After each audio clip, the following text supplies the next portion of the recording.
첫 장에 제목을 넣는 게 좀 식상한 것 같아서 그냥 인사말을 넣습니다. 무슨 말씀 오늘 드릴까 하다가 사실 회사 되게 오래 다녔어요, 제가. 그래서 오래 다녀보니까 좀 지겨울 수 있는 약간 교과서적인 것들이 결국은 가장 큰 힘이 되더라. 그래서 그런 부분 좀 말씀드리려고 그래요. 감을 좀 가지시게 하는 게 필요할 것 같아요. LG전자의, 그러니까 기업의 규모를 얘기할 때는 이 회사가 도대체 1년 동안 얼마나 돈을 버느냐, 그런 거인데 아마 요즘은 좀 경제에 대한 공부들 많이 하셔서 LG전자가 1년에 얼마나 벌 것 같으세요? 이 경제가 되게 중요합니다, 디자인. 숫자가 생각보다 중요해요. LG전자가 1년에 작년 기준에 60조 정도 벌어요. 재계에서 보면 매출 순위로는 3등? 그러면 우리 회사보다 많이 버는 회사가 있다는 거죠. 어딜까요? 크게 얘기해야 돼, 크게. 삼성? 삼성 많잖아. 삼성? 그렇지. 삼성전자 1등. 그럼 2등은 뭘까? 이게 어렵지도 않겠다? 2등은 뭘까요? 모를 수가 없을 텐데. 제일 유명한 브랜드, 우리나라에서. 현대자동차. 그죠? 60조에 여러분들 놀랐는데, 삼성은 얼마를 할까요? 그렇다면. 우리나라 1등, 2등 얘기해요. 2등은 100조를 해요. 한 2천억 정도가 줄었어요, 작년에. 그래도 100조를 해요, 현대자동차가. 기아자동차 빼고. 기아자동차는 한 58조 정도 하거든요. 삼성은 얼마 할까요? 3등이 60조, 2등이 100조, 1등은 분위기 좀 깨려고 했는데 너무 액수가 커가지고 당황들 하시나? 삼성은 한 230조 정도 해요. 왜 이런 얘기를 드리냐면 사실 이런 큰 기업에서 디자인 활동을 한다는 거는 사실 한 나라에서 개인적으로 디자인하는 거하고 되게 유사해요. 그래서 제가 다음 페이지에 보여드리면 제 경력입니다. 그냥 한번 말씀드리고 가야 될 것 같아서 94년에 실무 디자인을 시작했어요. 94년보다 다 일찍 태어나셨죠? 아닌가? 94년에 이 세상에 계셨던 분. 야, 아무도 없구나. 그렇군요. 자괴감이 좀 느껴집니다, 오늘. 입사해서 10년 동안 디자인 활동을 했고, 그 다음에 이후에 한 4년 정도 미국 주재원 생활을 했어요. 그 다음에 디자인 전략을 또 한 7년 정도 하고, 그 다음에 지금은 없어진 저희 모바일 폰을 4년 동안 총괄로 책임지고 있다가 최근 3년간은 PD 역할을 하고 있습니다. 프로젝트 디렉터로. 그간의 경력과 경험을 가지고 지금까지 LG전자가 하지 않았던 영역의 선행 컨셉과 기획을 만들어내고 디자인을 하는 거. 그 LG전자가 하지 않을 법한 일들도 좀 많이 하고 있고요. 그래서 오늘 여러분들한테 얘기를 하려고 했던 건 이거예요. 저희 최근에 나왔던 제품 중에 가장 핫한 것 중에 하나가 스탠바이미입니다. 아시죠? 네. 가슴 아픈 일이 한 번 있어서 그래요. 예전에 산악을 한 번 했는데 G5 아세요? 폰? 모듈러 폰? 여긴 다 안 해. 산악을 한다고 학교 가서 물어봤어요. G5라는 게 있다, 자부심을 갖고 그랬더니 반밖에 모르더라고. 약간 마음이 상했는데 그 스탠바이면 다 아시네요. 대답을 크게 해주셔야 돼요. 나중에도 여기 나오는 얘기가 있는데 여러분들 소통이 디자인의 90%입니다. 그 이야기하는데 못 알아들으면 친절하게 다시 물어주는 사람이 생각보다 별로 없어요. 그러니까 그거는 굉장히 명쾌하게 여러분들이 좋으면 좋다, 싫으면 싫다, 나는 이렇게 생각한다를 굉장히 또렷하게 얘기를 해주셔야 돼요. 제가 27년 정도 이런 디자인 인더스트리에 있으면서 점점 귀가 잘 안 들려요. 근데 저보다 더 나이 많으신 분들이 아마 여러분들의 클라이언트나 리더가 될 확률이 많습니다. 실제로. 대답을 크게 좀 해주세요.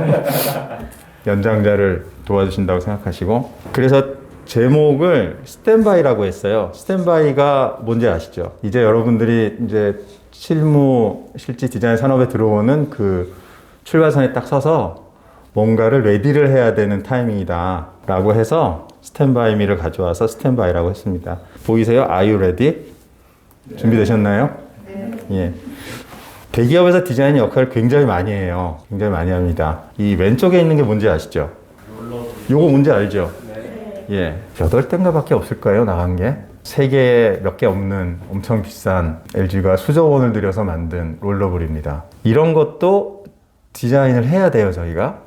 제약 조건이 엄청 많죠. 제약 조건이 엄청 많은데 해야 되고, 옆에 있는 건 스탠바임이에요. 쟤는 이런 기술이 하나도 안 들어가 있어요. 그죠? 뭐 사실 터치 기술 아무나 할 수 있는 거죠. 배터리 중국 가면 뭐 2, 3천 원이면 다 사요. 바퀴 달린 롤러 뭐 쉽고, 와이파이 모듈 아주 간단해요. 그 다음에 OS는 뭐 안드로이드가 됐건 저희 웹OS가 됐건 뭐 모바일 윈도우즈가 됐건 널렸어요. 그래서 이게 사실은 기술적으로 아주 특이한 건 없어요. 근데 대박이 났어요. LG전자는 약간 손해를 보고 있습니다. 사실 이게 저희도 인사이트가 좀 부족해서 굉장히 잘 될 수 있다는 생각 안 했어요. 그래서 이게 나중에 그 기업에 취직하시면 알겠지만 무슨 물건을 만들 때는 사전에 몇 개를 만들지를 정하고 만들어요.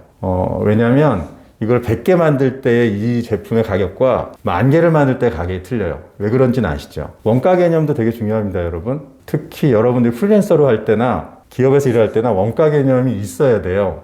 그래서 요거를 5개 만들 때 하고 10개 만들 때 하고 요걸 1,000개 만들 때는 가격 차이가 엄청나요. 왜 그런지 아세요? 알고 끄떡끄떡이는 거죠. 나중에 공부하세요. 되게 중요한 포인트예요. 그래서 그런 개념을 가지고 좀 하셔야 될 것 같고요. 넘어가겠습니다. 그래서 그런 회사나 어쨌든 이제 실무를 할 때 여러분들이 갖춰야 되는 힘이 좀 있어야 될 것 같아요. 이게 결국 그 디자이너들이 생각보다 대우를 잘 못 받습니다. 현실적으로. 그거는 좀 가슴 아픈 현실이긴 한데, 그래서 앞으로 여러분들 세대는 훨씬 더 대접을 잘 받으려면 강력한 힘을 가지고 있어야 돼요, 여러분들이. 세 아이라고 이야기를 했어요. 하나는 아이가 뒤에 3개라고 좀 촌스럽지만 인사이트, 임플리멘테이션, 인터랙션. 통찰이 있어야 되고 실행력이 있어야 되고 소통력이 있어야 됩니다. 그죠? 되게 우울하죠, 얘기가.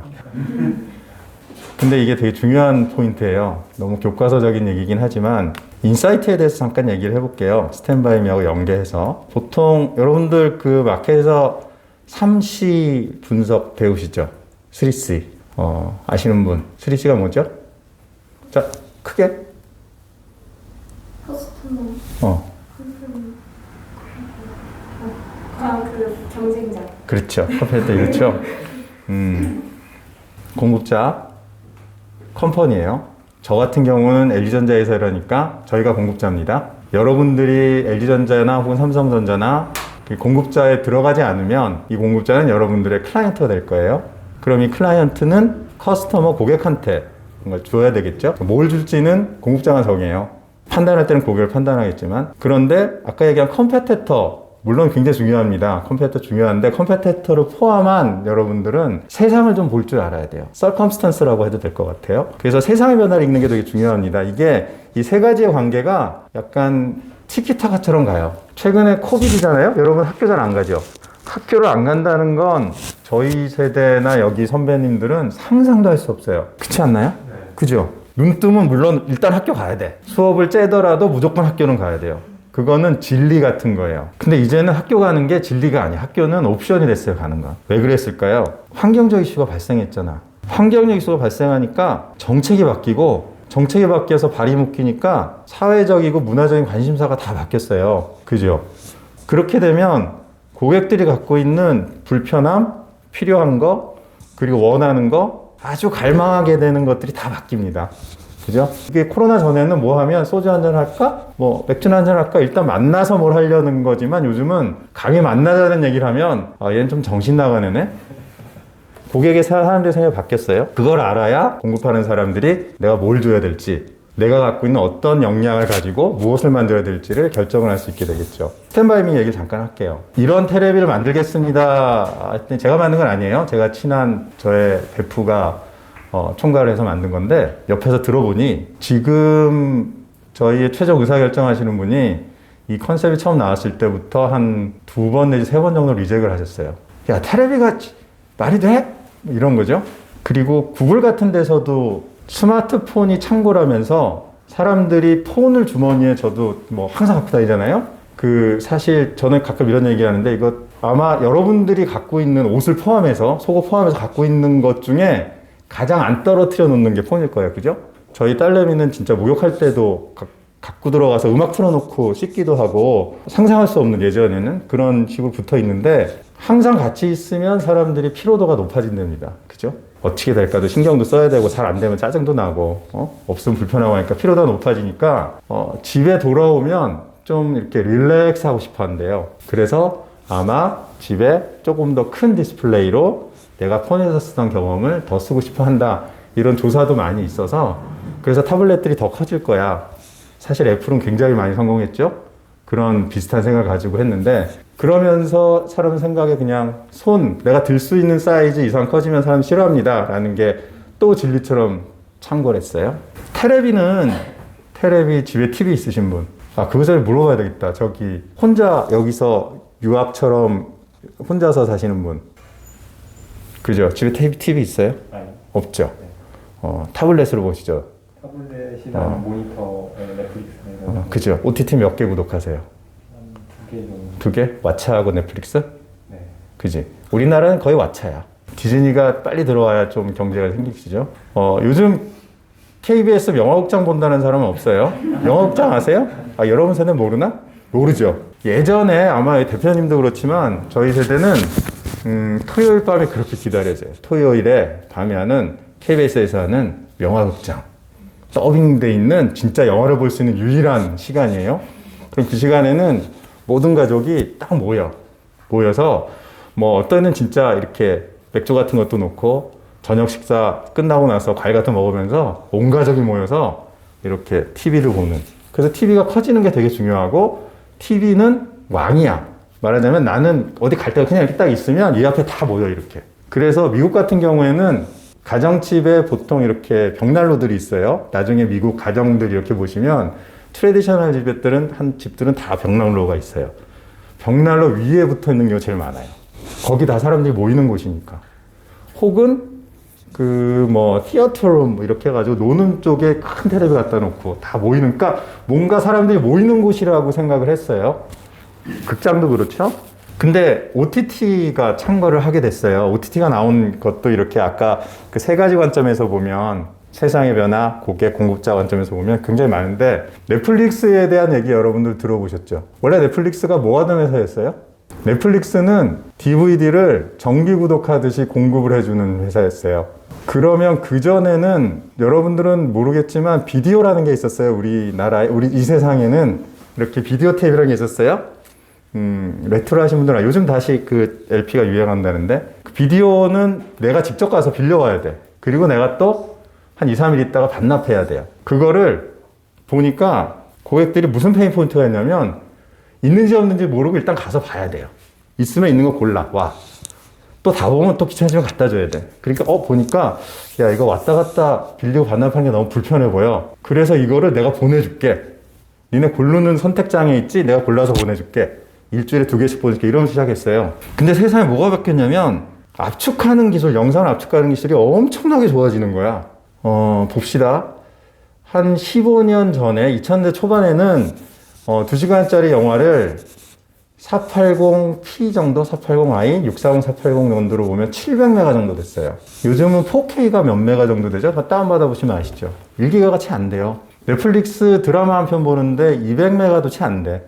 근데 화질 엄청 좋잖아요? 그러다 보니까 얘네들이 아까 얘기한 공급자로서의 본질은 컨텐츠를 편하게 보게 하기 위한 딜리버리 컴퍼니였어요, 넷플릭스가. 그러니까 이거를 딜리버리하는 방법을 비디오를 정기 구독까지 보내주다가 DVD를 보내주다가 그 다음에는 압축해서 그냥 전송해버려요. 네트워크도 엄청 좋아졌죠. 3G, LTE, 5G 가면서 보드밴드가 완전 세진 데다가 와이파이는 누구나 다 있는 거예요. 그죠? IoT 나오면서 모든 제품이 다 와이파이 들어가잖아요. 그러니까 컨텐츠를 딜리버리하는 거는 이미 누구나 할 수 있는 일이 됐는데 그런 것들에 대해서 본인이 갖고 있는 본질과 핵심력을 가지고 그런 변화된 사회를 가지고 만들었어요. 그래서 이 얘기를 한 이유는 그래서 컨텐츠가 과거처럼 모든 사람을 위한 모이는 장소에서 트는 그런 것들이 아닌 게 돼버린 거예요. 내 거가 된 거야. 이제 채널 싸움 한다는 말이 없어졌어요. 리모컨 뺏기 같은 건 옛날에 되게 많이 했어. 그죠? 요즘 리모컨 내놔 이러지 않잖아요. 어쩌다가 집에서 TV 볼 때 어머님은 요즘 뭐 잘 나가는 드라마를 보시는데 나는 뭐 야구 게임을 보고 싶어. 그럼 엄마 야구 게임 볼게요 하는 순간 가죠. 그죠? 감히 얘기 못 하잖아요. 그럴 필요 없어졌어요. 이제 타블렛 들고 그냥 그 채널 들어와서 보면 돼. 그러다 보니까 컨텐츠, 세상이 변했다는 얘기가 컨텐츠 컨슈밍이라는 게 집단의 가치였다면 이게 개인의 가치로 바뀐 거예요. 그리고 사실 내가 보는 드라마 어떤 것들은 나만 보고 싶어. 혼자 즐기고 싶잖아요. 꼭 뭐 19금이나 이런 게 아니더라도 그냥 나 혼자 즐기고 싶은 욕구들이 많이 생겼어요. 누워서도 폰 많이 보죠. 폰 보다가 떨어뜨려가지고 코를 찢거나 이마를 찢거나 하신 경험들 한 번씩은 있으시죠. 근데 감리하고 보잖아요. 그리고 보다 보면 사실 이 정도 되면 저 정도 나이 되면 노안이 와요. 잘 안 보여. 그래서 이렇게 확대해서 보기도 하는데 그러다 보니까 그 컨텐츠는 개인화됐다는 세상이 바뀌었어. 나는 혼자 보고 싶어. 근데 팔 들고 벌 주고 싶진 않아. 그러다 보니까 뭔가 필요한 거예요. 그리고 내가 어떤 애는 소파에서 보고 어떤 때는 침대에 누워서도 있고 어떤 때는 바닥바닥 굴러다니면서도 보고 싶고 밥 먹으면서도 보고 싶고 이런 거 많아요. 그죠? 그래서 예전에는 부엌에도 TV 하나 있고 거실에도 TV 하나 있고 막 이랬잖아요. 그런 니즈들을 모은 거죠. 모아서 아까 얘기한 그런 포뮬라, 와이파이, 배터리, 바퀴 이런 것들의 가치를 모았더니 정말 편하게 볼 수 있는 여기 나오는 포즈프리 같은 거. 나머지는 다 똑같아요. 당연히 폰하고 연계해야 될 거고 당연히 내가 생활하는 모든 라이프 스타일에 다 맞아야 되겠죠. 그죠? 팬데믹도 한 역할 했어요. 밖에 못 나가니까 랜선으로 사람들하고 연결하고 싶어 하고 근데 폰으로 보기엔 좀 작고 손 쓰기는 귀찮고 그렇다고 테레비 앞에 가서 고개 이렇게 하고 뒷목 당기면서 보기도 그렇고 컴퓨터 켜고 하니까 뭔가 일하는 것 같고 타블렛 하는 것도 무거운데 두 손 들기는 힘들고 뭐 이런 건데 할 건 되게 많고 그러다 보니까 그런 니즈들이 매칭이 된 거예요. 그래서 이런 세 가지의 아까 앞에서 보여드렸던 이런 가치를 정의를 했습니다. 두 번째는 임플리멘테이션이에요. 다시 한번 이걸 잠깐 말씀드리면 이게 되게 중요한 포인트예요. 여러분들 인사이트라는 거 그냥 단기적으로 만들 수 있는 게 아닙니다. 지금 제가 얘기한 이 넷플릭스의 그 한 인더스트리의 얘기만 해도 이게 한 20년 넘는 수편에 대한 이야기예요. 그러니까 이거는 인사이트는 쌓는 거예요. 이 공간이 내일 어떻게 바뀔지 몰라요. 모레 어떻게 바뀔지 모르지만 계속 쌓아서 여러분들이 여러분들의 스토리를 갖고 있어야 되게 이걸 쌓는 겁니다. 그래서 특정한 인더스트리, 관심 인더스트리에 어떤 사람이 공급을 하고 어떤 고객들이 사용하고 거기에 영향을 줬던 것들은 뭔지를 현상들을 보면서 정리를 하는 습관을 계속 들이셔야 돼요. 좋은 방법은 친구들한테 자랑질을 해. 난 이렇게 똑똑해 이러고. 그러면 본인들의 생각이 많이 정리가 될 거예요. 그래서 인사이트를 계속 쌓아야 되는 거. 두 번째는 어떻게 보면 가장 현실적이고 중요한 포인트입니다. 아까 얘기한 그런 포즈풀이나 모바일 연동, 라이프 컴패니언 같은 경우들 다 돼요. 여기 보세요. 이거 자를 만들려고 해서 만들면서 타블렛 거치대, 모니터 거치대 치면 한 4, 500개씩 나와. 다 이렇게 생겼어요. 근데 타블렛 있으시잖아요? 타블렛 갖고 계신 분들 그냥 이런 거 하나 사면 끝나. 뭐 그래. 스탠바이미 27인치면 나는 한 12인치 좀 가까이 놓고 보면 뭐 시야가 있으니까 할 수 있어요. 근데 얘네들인 거죠. 그러면 아까 얘기한 가치들을 이런 걸로도 충족을 충분히 할 수 있어요. 아주 기능적이신 분들, 효과를 굉장히 효율을 되게 따지시는 분들은 그러실 수도 있어요. 그런데 이런 가치가 얼마나 매력적으로 보이게 만드느냐 이거에 따라서 이런 거 뭐 한 2, 3만 원 받는 거 스탠바이미 얼마인지 모르시죠? 나도 잘 모르겠어요. 150만 원 넘나? 가치의 레벨이 달라지는 거예요. 그럼에도 불구하고 충분히 매력적이기 때문에 사람들이 돈을 내놓겠죠? 그게 여러분들의 가장 중요한 역할입니다. 이게 지금 제품으로 얘기했지만 서비스도 마찬가지고 그래픽도 마찬가지고 앞에 얘기를 잠깐 다시 이게 사실은 그냥 좀 성의 없이 적어놓긴 했는데 이게 되게 중요해요. 어떤 것들은 되게 너무 매력적이라서 수억을 내고도 사고 싶어 해. 그러니까 논리적인 가치로 따지는 게 아니에요. 그냥 좋아 난. 요즘 LP가 다시 유행하잖아요. LP 갖고 계신 분 있으시죠? LP판 한 장에 6, 7만 원씩 하잖아요. 그죠? 요즘은 뭐 CD는 거의 없으니까 그거 스트리밍 보는 거 뭐 한 달에 5, 6천 원만 주면 그죠? 유튜브도 뭐 기껏해야 뭐 10,000원, 12,000원만 내면 뭐 한 달에 들을 수 있어. 음질도 좋은 것도 들을 수 있어요. 근데 6만 원짜리 사. LP를. 논리적으로 따지면 말이 안 되는 거예요. 그건 아까 보셨던 매력과 나의 디자이어, 욕망을 채워주기 때문에 과감하게 난 6만 원 때리는 거야. 빵. 그런 역할을 여러분들이 하는 거예요. 그래서 똑같은 가치에 대해서 지불할 수 있는 값어치를 무한대로 높일 수 있는 역할은 누가 하냐? 디자이너가 하는 겁니다. 제가 우리 후배들한테 이런 얘기를 가끔 해요. 나중에 여러분들도 이제 조금 더 장성하셔서 프로포즈 같은 거 할 때, 그죠? 봅시다. 가설로. 제가 이제 프로포즈 해야 돼요. 가설로. 반지야. 근데 이렇게 와서, 자, 목적은 반지를 전달하고 나랑 결혼해줘. 얘기하면 내가 해야 되는 잡은 끝나는 거예요. 그죠? 이거는 전달하는 게 가치라고 하면 그냥 그렇게 끝난 거예요. 난 한 거야, 내가 할 일을. 근데 이거를 이렇게 무릎을 딱 꿇고 딱 이렇게 하면 다르죠? 이거는 내가 어떻게 전달할지를 디자인을 한 거예요. 그게 임플리멘테이션입니다. 실행력. 가치를 어떻게 매력적으로 스타일링 할 거냐. 가치를 찾아내는 게 되게 중요하지만 그걸 아까처럼 무심하게 뭐 이것도 컨셉이 될 수 있어. 난 B형이야. 근데 이렇게 하거나 뭐 이렇게 하거나 어떻게 하거나 그런 것들을 더 매력적으로 보이게 스타일링 하는 게 여러분들이 해줘야 되는 일들이에요. 그거의 가치가 사실은 거의 무한대에 가깝습니다. 똑같은 관절인데, 제품 디자인 관점에서 똑같은 관절인데 저렇게도 할 수 있고 이렇게도 할 수 있어요. 이거 뭐 2, 3천에 만들어 저거 뭐 2, 3만에 만든다고 하더라도 밸류가 달라지는 거죠.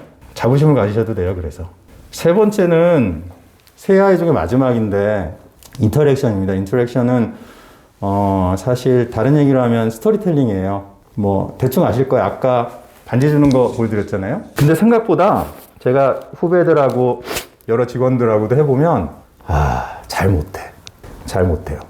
스토리텔링 하라고 그러면 스토리텔링이라고 하는데 잘 못해. 이유는 이게 그냥 이야기를 하는 거지만 이야기를 말로도 할 수 있고 디자인으로도 할 수 있고 여러 가지로 할 수 있지만 기본적인 거를 잘 생각 안 해서 그래요. 첫째는 말을 하려고 그래서 그래. 이야기를 하려고 그래서 그래요. 내 얘기를 해야 돼. 나는 이런 생각하니까 난 이 얘기를 해야 되겠어 하는 순간 안 됩니다. 그러니까 내가 아는 걸 막 꺼내놓기 시작하면 아무것도 안 돼요. 스토리텔링이라고 하는 건 날 위한 게 아니에요. 듣는 사람을 위한 거고 받아들이는 사람을 위한 거잖아요. 그래서 일단 내가 누구한테 얘기하고 있는지, 왜 얘기하는지, 무엇을 얘기하려고 하는지, 어디서 얘기하는 건지, 언제 얘기하는 건지, 뭘 하는지, 이거 뭔지 알죠? 이게 뭐게? 이거 모르면 대학 나온 사람 이게 뭐예요? 지금 내가 얘기한 게? 그렇지. 가운데 계시는 분들 똑똑하시네. 아까부터. 육하원칙. 이거 누구한테 니네 얘기할 때 육하원칙으로 얘기하면 날 뭘로 보는 거야 이렇게 무시당할 수 있는 말이에요. 저도 우리 사장님한테 몇 번 혼났어요. 실제로. 디자이너들은 여러분들 이게 열정과 욕망과 아름다움에 대한 이런 뭐 생각이 많아요. 진짜 생각이 많은 사람들이야. 그리고 대부분 좀 산만해요. 그죠? 산만한 거는 생각이 많고 뭔가를 보면 연상작용이 계속 원래 디자이너들의 뇌는 그렇게 될 수밖에 없어. 그렇게 돼 있어서 되게 산만해져요. 그래서 뭔가 틀이 없으면 이야기를 제대로 못 합니다. 그래서 굳이 이 뭔가 이렇게 그래픽적으로 좀 이상하지만 뭔가 난잡하게 표시해 놓은 건 여러분들의 뇌라고 생각하세요. 이게 디자이너들이 창의적이 되려면 이렇게 산만해질 수밖에 없어요.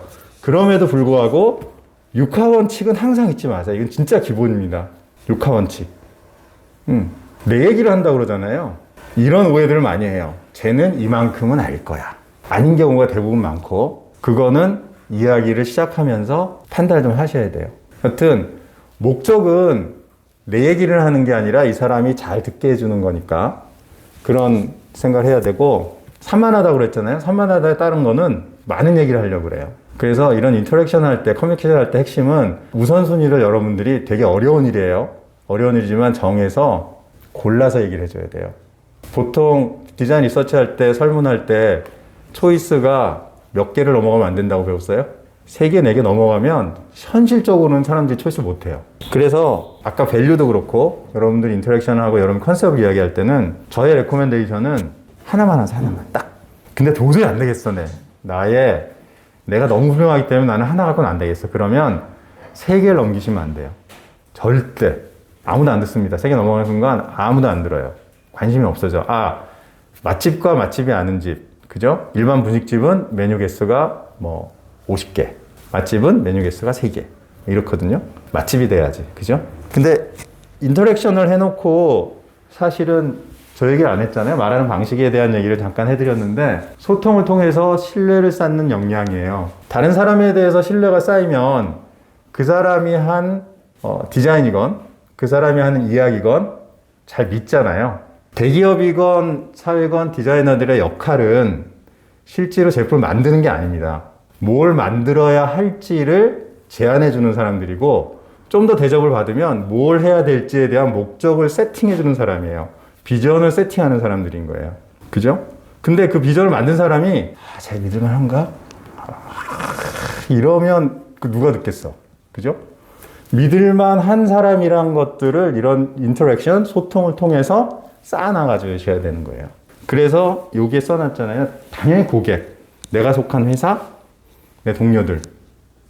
동료라 하면 꼭 디자이너 동료 말고도 뭐 많죠. 기업으로 보면 상품 기획, 뭐 하드웨어, 소프트웨어 엔지니어들, 뭐 영어, 마케팅 뭐 잔뜩 있는데 그런 사람들한테 굉장히 신뢰를 쌓아가는 과정이라고 보시면 돼요. 이게 되게 중요합니다. 굉장히 사실은 굉장히 중요해요. 탈무드에 이런 얘기가 있어요. 어느 나라의 공주님이 죽을 병에 걸렸어요. 그래서 그 나라 왕이 공주를 치료할 수 있는 약을 가져오는 사람한테 공주와 결혼을 시킬게. 아주 티피컬한 얘기죠. 근데 그 약은 엄청나게 무서운 용의 심장이야. 그랬어요. 그래서 굉장히 용감한 기사 하나가 자, 이제 내가 용을 잡아 공주와 결혼하리라.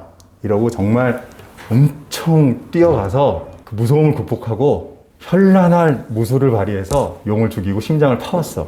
그 심장을 탁 들고 이제 왕한테 가기만 하면 난 공주와 결혼해. 이후에 이 나라도 내 거야. 아, 야망이 찼겠죠? 들고 가요.